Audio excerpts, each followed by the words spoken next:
જય માતાજી મિત્રો, પુષ્પાની રસોઈમાં તમારું સ્વાગત છે। ઉત્તરાયણ પર તમે ઊંધિયું તો ખાધું જ હશે, પણ સાંજ માટે એકદમ લાઇટ અને ચટપટી આપણે ભેળ બનાવવાની છે। તેના માટે એક વાટકો જેટલું મેં વઘારેલા મમરા લઈ લેવાના છે।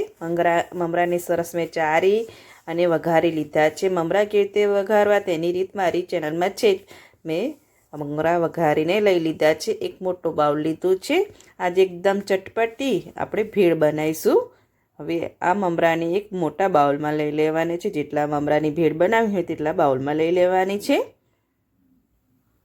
મમરા લઈ લઈશું એક બાઉલમાં। બધા મમરા મેં લઈ લીધા છે।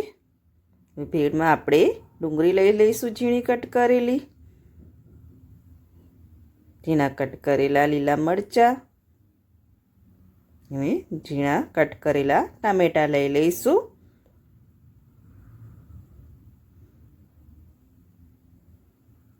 ટામેટાં લઈ લીધા છે। ચટણી લઈ લઈશું, આપણે ગ્રીન ચટણી લઈ લઈશું। આ ગ્રીન ચટણી મારી ચેનલમાં રીત છે જ, ફ્રોઝન ગ્રીન ચટણી તે જ લીધી છે। 1 થી 2 ચમચી જેટલી પહેલાં એડ કરીશું, બાકીની પછી એડ કરીશું। ખજૂર આમલીની ચટણી લઈ લઈશું, 1 ચમચી જેટલી જ લઈશું। અને ખટ્ટી મીઠી ચટણી આવે છે તે લઈ લઈશું। 1 વાટકી જેટલી તે લીધી છે। ઝીણી સેવ લઈ લઈશું।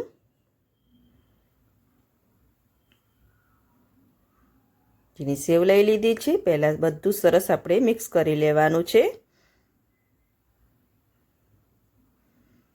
ચમચીની મદદથી સરસ મિક્સ કરી લઈશું।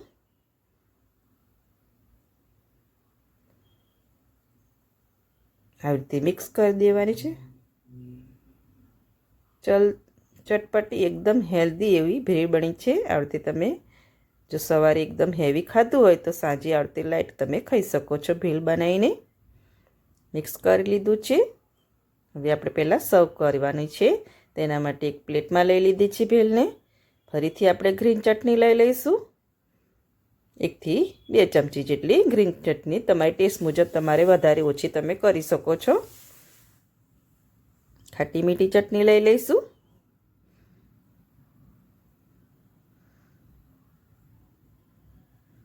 ઝીણી સેવ લઈ લઈશું। ઝીણી સેવથી ગાર્નિશિંગ કરીશું। ઝીણી સેવ તમારી ટેસ્ટ મુજબ તમે વધારે ઓછી કરી શકો છો।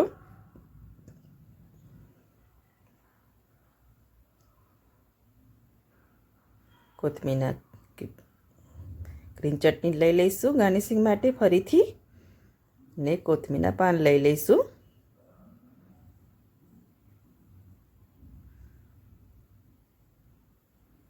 કોથમીરના પાન લઈ લીધા છે।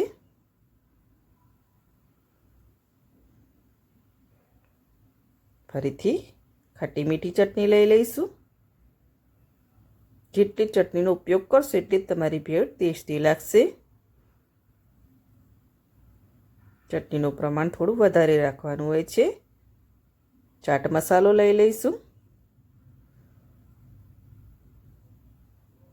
અને શેકેલા જીરાનો પાવડર લઈ લઈશું।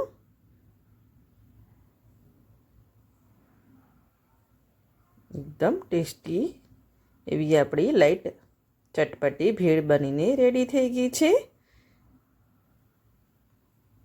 જો બનીને રેડી છે। એકદમ ચટપટી ભેળ બનીને રેડી છે। હજુ પણ આપણે તેના પર ડુંગળી અને ટામેટું એડ કરીશું। થોડી ડુંગળી લઈ લઈશું અને ટામેટાં લઈ લઈશું।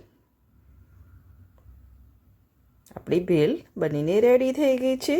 એકદમ ટેસ્ટી એવી ભેળ બનીને રેડી થઈ ગઈ છે। તમે એક જરૂરથી બનાવજો। એકદમ ફટાફટ ને એકદમ હલકો ફૂલકો લાઇટ ચટપટી ભેળ બનીને રેડી છે। તમે એકવાર જરૂરથી ટ્રાય કરજો। અને જો તમને મારી આ ચટપટી લાઇટ ભેળની રેસીપી ગમતી હોય તો મારા વિડીયોને લાઈક કરજો, સબસ્ક્રાઈબ કરજો અને બેલ આઇકન જરૂરથી દબાવજો। એકદમ ટેસ્ટી અને એકદમ લાઇટ ચટપટી ભેળ।